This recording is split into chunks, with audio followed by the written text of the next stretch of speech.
Сәлеметсіздер ме? Қош келдіңіздер. Меня зовут Дидар Капанғызы. Я веду канал для изучения казахского языка. Это 6-й урок. Тема урока – вопросительные предложения. Цель урока – учимся задавать простые вопросы на казахском языке. Вначале, как обычно, предлагаю запомнить фразы, которые часто встречаются. Атыңыз кім? Полный вариант. Сіздің атыңыз кім? Как вас зовут? Атың кім? Полный вариант. Сенің атың кім? Как тебя зовут? Атым Дидар. Полный вариант. Менің атым Дидар. Меня зовут Дидар. Обратите внимание на слово «ат». Это имя. Мы добавили разные окончания к этому слову. Атым означает «мое имя». Атың – твое имя. Атыңыз – ваше имя. Аты – его или ее имя. Как вы знаете, звуки «э», короткие звуки, их между звуками почти не слышно. Поэтому в этом слове звук «э» не надо тянуть, как «атым». Говорите просто «атым», «атың», «атыңыз», «аты». Послушайте небольшие диалоги с использованием этого слова. Постарайтесь понять, о чем говорят. Сәлеметсіз бе? Сәлеметсіз бе? Сіздің атыңыз кім? Менің атым Жанар. Ал сіздің атыңыз кім? Менің атым Айдос. Танысқаныма қуаныштымын. Мен де қуаныштымын. Атың кім, балақай? Атым Серік. Жарайсың, Серік. Рахмет, ағай. Продолжаем. Теперь новые слова к сегодняшнему уроку. Слушаем и повторяем. Я. Да. Я. Жоқ. Нет. Жоқ. Емес. Не. Емес. Бұл. Это. Бұл. Мынау. Это. Мынау. Осы. Этот. Осы. Мына. Этот. Мына. Местоимение бұл, мынау взаимозаменяемы.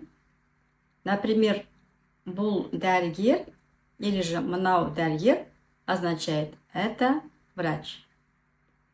Местоимение «осы» обычно используется в подтверждении. Например, «мынау дәрігер ме?» «Я осы». «Этот врач?» «Да, этот». В казахском языке вопросительные предложения образуются с помощью, первое, вопросительных местоимений. Кім? Атың кім? Как тебя зовут? Не. Бұл не? Что это?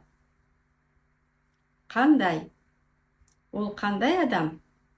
Он какой человек? И так далее. Второе. С помощью вопросительных частиц. А какие частицы мы сейчас узнаем? Ма, ми, ба, бе, па, пе. Как видите, 6 вариантов. Как будем выбирать нужную частицу? Если вы помните, мы ранее говорили, что мы должны смотреть на последний слог в слове и на последний звук. Обратите внимание на таблицу.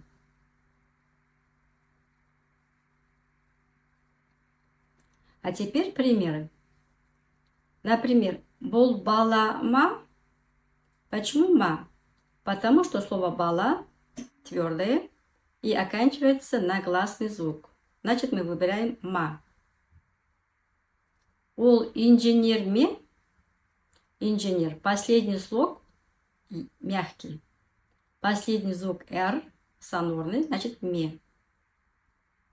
Бұл қызба, слог твердый, и последний звук «з» звонкий, значит «ба», қызба. Сен студентсің бе? Студентсің. Последний слог мягкий, последний звук «ң» сонорный, студентсің бе. В разговорном иногда мы можем слышать студентсің бе, студентсің ба, но правильный вариант пишется «е», студентсің бе. Ол самат па? Самат твердый слог и т глухая, значит па, самат па. Без пе, без, мягкий слог оканчивается на с, значит пе. Если вы поняли, как надо выбирать нужную частицу, тогда еще раз прослушайте эти примеры и повторяйте за мной. Мына балама? Этот мальчик. Мына балама? Барма? Есть? Барма? Ол инженер ме? Он инженер? Ол инженер ме? Қыз ба? Девушка? Қыз ба? Бұл әсем бе? Это әсем? Бұл әсем бе? Сен студентсің бе? Ты студент? Сен студентсің бе? Самат па? Самат?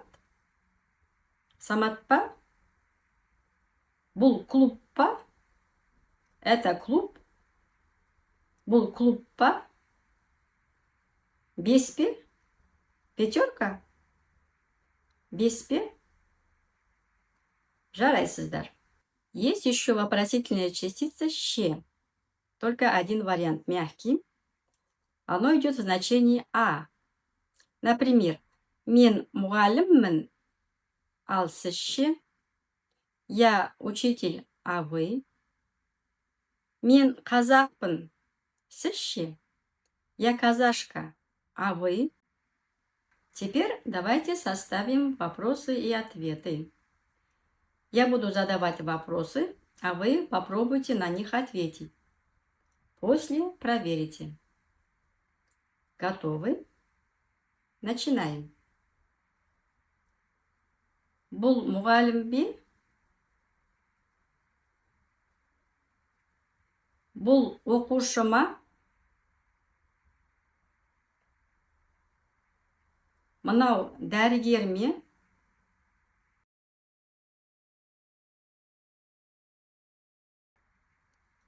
Ол дипломат па?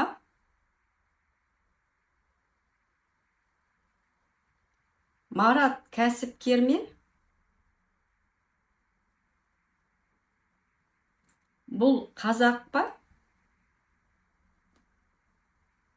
Дастан Сәтбаев өзбек пе?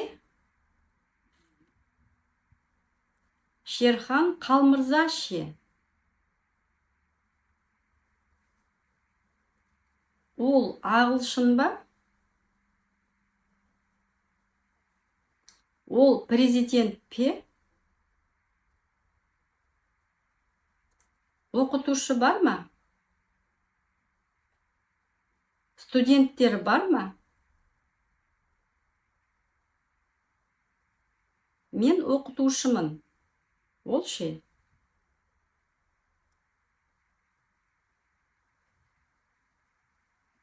Как получилось? Теперь варианты ответов. Бұл мұғалім бе? Я бұл мұғалім. Бұл оқушы ма? Я бұл оқушы. Мынау дәрігер ме? Жоқ, дәрігер емес, қаржыгер. Ол дипломат па? Жоқ, дипломат емес. Ол сот. Марат кәсіпкер ме? Жоқ, ол оқытушы. Бұл қазақ па? Жоқ, ол қырғыз. Дастан Сәтбаев өзбек пе? Жоқ, өзбек емес, қазақ. Шерхан Қалмырза ше? Ол да қазақ. Ол ағылшын ба? Жоқ, ағылшын емес, француз. Ол президент пе? Я, ол президент. Оқытушы бар ма? Я, оқытушы бар. Студенттер бар ма? Студенттер жоқ. Мен оқытушымын. Ол ше? Ол дәрігер. Теперь попробуем сделать наоборот. На экран будет выходить картинки, а вы задаете вопросы. После проверим. Например, бұл қазақ па? Ол президент пе? Дальше попробуйте сами.